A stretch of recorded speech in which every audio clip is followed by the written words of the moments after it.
ಯುದ್ಧದ ಕಾರ್ಮೋಡ ರಾಜ್ಯದ ಜನರಿಗೆ ಹೊರೆ ಆಗ್ತಾ ಇದೆ. ಮೈಸೂರಿನಲ್ಲಿ ಆಟೋ ಚಾಲಕರ ಗೋಳು ಕೇಳೋರೇ ಇಲ್ಲ ಅನ್ನೋ ತರ ಒಂದು ಪರಿಸ್ಥಿತಿ. ಆಟೋ ಗ್ಯಾಸ್ ದರ ಏರಿಕೆಗೆ ಚಾಲಕರು ಪಾಪ ಕಂಗಾಲಾಗಿ ಹೋಗಿದ್ದಾರೆ. ಒಂದೇ ದಿನಕ್ಕೆ ಆಟೋ ಗ್ಯಾಸ್ ಲೀಟರ್ ಮೇಲೆ 12 ರೂಪಾಯಿ ಏರಿಕೆಯಾಗಿರೋದು. ಹೆಂಗ್ ಸ್ವಾಮಿ ಬದುಕಣ? ಎಲ್ಲದರ ಬೆಲೆ ಗಗನಕ್ಕೇರಿ ಕೂತಿದೆ. ಈಗ ಆಟೋ ಗ್ಯಾಸ್ ಬೆಲೆ 12 ರೂಪಾಯಿ ಏರಿಕೆ ಮಾಡಿದಾರಂತೆ ಲೀಟರ್ಗೆ. ಸೊ ಗ್ಯಾಸ್ ದರ ಇವತ್ತು 83.53 ರೂಪಾಯಿ ಏರಿಕೆ ಆಗಿರೋದು. 83 ರೂಪಾಯಿ 53 ಪೈಸೆ ಆಗಿದೆ ಲೀಟರ್ಗೆ. ಆಟೋ ಗ್ಯಾಸ್ ದರ ಏರಿಕೆಗೆ ಆಟೋ ಚಾಲಕರು ಅಸಮಾಧಾನವನ್ನ ವ್ಯಕ್ತಪಡಿಸ್ತಾ ಇದ್ದಾರೆ. ಎಲ್ಲ ಜಿಲ್ಲೆಗಳಲ್ಲೂ ಇಂಥದ್ದೇ ಪರಿಸ್ಥಿತಿ. ಈಗ ಎಷ್ಟೋ ಗ್ಯಾಸ್ ಬಂಕ್ಗಳಲ್ಲಿ ನೋ ಸ್ಟಾಕ್ ಬೋರ್ಡನ್ನು ನಾವು ನೋಡ್ತಾ ಇದ್ದೀವಿ. ಬಹಳಷ್ಟು ಕಡೆ ದುಪ್ಪಟ್ಟು ಸುಲಿಗೆ ಮಾಡ್ತಾ ಇದ್ದಾರೆ ಆಟೋ ಚಾಲಕರಿಂದ. ಹಿಂಗಾಗಿ ಪಾಪ ಆಟೋ ಚಾಲಕರು ಕಂಗಾಲಾಗಿ ಹೋಗ್ಬಿಟ್ಟಿದ್ದಾರೆ.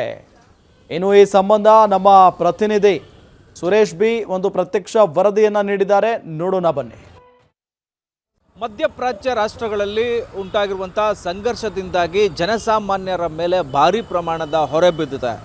ಅನಿಲ ಸಿಗ್ತಾ ಇಲ್ಲ ಅಂಥೇಳಿ, ಕಮರ್ಷಿಯಲ್ ಗ್ಯಾಸ್ ಸಿಗ್ತಾ ಇಲ್ಲ ಅಂಥೇಳಿ ಹೋಟೆಲ್ ಮಾಲೀಕರು ಕಂಗಾಲಾಗಿ ಹಲವು ಹೋಟೆಲ್ಗಳು ಬಂದಾಗಿದ್ದರೆ, ಇತ್ತ ಆಟೋ ಚಾಲಕರು ಕೂಡ ದರ ಏರಿಕೆಯಿಂದ ಇದೀಗ ಕಂಗಾಲಾಗಿದ್ದಾರೆ. ಹಲವು ಕಡೆಗಳಲ್ಲಿ ಸಾಂಸ್ಕೃತಿಕ ನಗರಿ ಮೈಸೂರಿನಲ್ಲಿ ಆಟೋ ಗ್ಯಾಸ್ ಸಿಗ್ತಾ ಇಲ್ಲ ಅಂಥೇಳಿ ಕೆಲವು ಬಂಕ್ಗಳು ಬಂದಾಗಿದ್ದರೆ, ಮತ್ತಷ್ಟು ಬಂಕ್ಗಳಲ್ಲಿ ಸಿಗುವಂತಹ ಗ್ಯಾಸ್ ದರದ ಮೇಲೆ ಸುಮಾರು ಒಂದೇ ದಿನಕ್ಕೆ 12 ರೂಪಾಯಿ ಏರಿಕೆ ಕಂಡಿದೆ. ಇದು ಆಟೋ ಚಾಲಕರನ್ನು ಕಂಗಾಲು ಮಾಡಿರುವಂಥದ್ದು. ಮೈಸೂರಿನ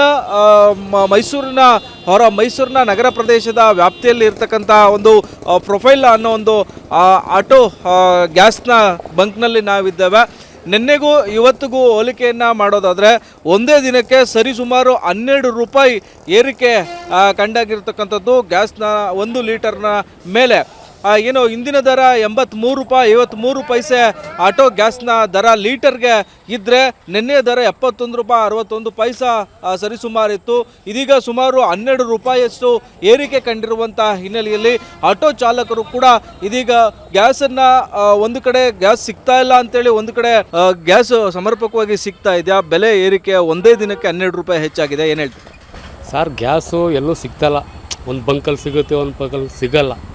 ಮತ್ತು ಇದೇನಾಗಿದೆ ಅಂದರೆ ಹೆಚ್ಚು ಕಡಿಮೆ ಒಂದು 30 ರೂಪಾಯಿ ಜಾಸ್ತಿ ಆದಂಗೆ ಆಯಿತು. 25ರಿಂದ 20 ರೂಪಾಯಿ ಜಾಸ್ತಿ ಆದಂಗೆ ಆಯಿತು ಈ ಯುದ್ಧ ಸ್ಟಾರ್ಟ್ ಆದಾಗಲಿಂದ. ನಮಗೇನಪ್ಪ ಅಂದರೆ ರೇಟು ಮಾಮೂಲಿ ರೇಟ್ ಏನಿದೆ ಅದೇ ಆಗಬೇಕು. ಮತ್ತು ಯುದ್ಧ ನಡೀತಾ ಇದೆ, ಯುದ್ಧ ಆದಷ್ಟು ಬೇಗ ನಿಲ್ಲಬೇಕು, ಗ್ಯಾಸ್ ಎಲ್ಲ ಕಡೆಯೂ ಬರಬೇಕು. ನಮ್ಮ ಚಾಲಕರಿಗೆ ರೇಟ್ ಜಾಸ್ತಿ ಆಗಿರೋದ್ರಿಂದ ತೊಂದರೆ. ಈಗ ಗ್ಯಾಸ್ ರೇಟ್ ಜಾಸ್ತಿ ಆಗಿದೆ, ನೀವು ಪ್ರಯಾಣಿಕರ ಮೇಲೆ ಒಂದು ಹೊರೆನ ಹೊರಿಸೋದಕ್ಕೆ ಮುಂದಾಗ್ತೀರಾ? ಯಾಕಂದರೆ ಮೀಟರ್ ದುಡ್ಡು ಹಣವನ್ನೇ ತಗೋತೀರಾ, ಇಲ್ಲ ಎಕ್ಸ್ಟ್ರಾ ಏನಾದ್ರು ಮಾಡ್ತಾ ಇದ್ದೀರಾ? ಆ ಚಿಂತನೆಯಲ್ಲಿ ಇದೆಯಾ ಅಂತ ಸರ್? ಈಗ ಎಕ್ಸ್ಟ್ರಾ ಕೇಳೋಕ್ಕಾಗಲ್ಲ ಅವ್ರ ಹತ್ರ. ಕೇಳಿದ್ರೆ ಏನು ಮಾಡ್ತಾರೆ ಹೇಳಿ? ಆಧಾರ್ ಕಾರ್ಡು, ಬಸ್ ಫ್ರೀ ಇದೆ, ಬಸ್ಗೆ ಹೊಟ್ಟೋಗದ ಅಂತ ಹೊಟ್ಟೋಯ್ತಾರೆ. ಈಗ ಅವ್ರ ಹತ್ರ ನಾವು ಡಿಮ್ಯಾಂಡ್ ಮಾಡಿ ಕೇಳೋಕ್ಕಾಗಲ್ಲ. ಏನಿದೆ ಅದನ್ನು ಕೊಡ್ತೀನಿ ಅಂತ ಹೇಳ್ತಾರೆ ಅಷ್ಟೇ. ಅವ್ರ ಹತ್ರ ಕೇಳೋಕ್ಕಾಗಲ್ಲ, ಕೊಡಲ್ಲ ಅವರು. ಈಗ ಮೊದಲು ಎಷ್ಟು ಕಿಲೋಮೀಟ್ರ್ ಮೈಲೇಜ್ ಬರ್ತಾಯಿತ್ತು, ಈಗ ಏರಿಕೆಯಿಂದಾಗಿ ಯಾವ ರೀತಿ ಸಮಸ್ಯೆ ಆಗ್ತಾ ಇದೆ ಅಂತ? ಸರ್, ಮೈಲೇಜು ಜಾಸ್ತಿ ಆಗಲಿ ಕಡಿಮೆ ಆಗಲಿ ಒಂದೇ ಮೈಲೇಜ್ ಬರೋದು. ಅಂದರೆ ರೇಟ್ ವ್ಯತ್ಯಾಸ ಆಗಿದೆ ಅಷ್ಟೇ. 25 ರೂಪಾಯಿ ಜಾಸ್ತಿ ಆಗಿದೆ. ಯುದ್ಧ ಸ್ಟಾರ್ಟ್ ಆಗ್ತಲ್ಲ, ಯುದ್ಧ ಸ್ಟಾರ್ಟ್ ಆದಾಗಲಿಂದ 25 ರೂಪಾಯಿ 1 ಲೀಟ್ರಿಗೆ ಜಾಸ್ತಿ ಆಗಿದೆ. ಇವತ್ತು ಏಕಾಏಕಿ 12-13 ರೂಪಾಯಿ ಜಾಸ್ತಿ ಆಗಿದೆ. ತುಂಬ ಹೊಡ್ತಾನೆ ಇದೆ. ಪ್ರತಿಯೊಬ್ಬರು ಚಾಲಕರಿಗೂ ಹೊಡೆತ, ಬಿಸ್ನೆಸ್ಸು ಕಡಿಮೆ. ಈ ಗ್ಯಾರಂಟಿ ಯೋಜನೆಯಿಂದ ಇನ್ನೂ ಎಲ್ಲ ಬಿದೋಯ್ತು. ಅಷ್ಟೇ ಕಷ್ಟದಲ್ಲಿದ್ದೋ, ಈಗ ಇನ್ನೂ ಕಷ್ಟ. ಇದು ಆಟೋ ಚಾಲಕರ ಮಾತು.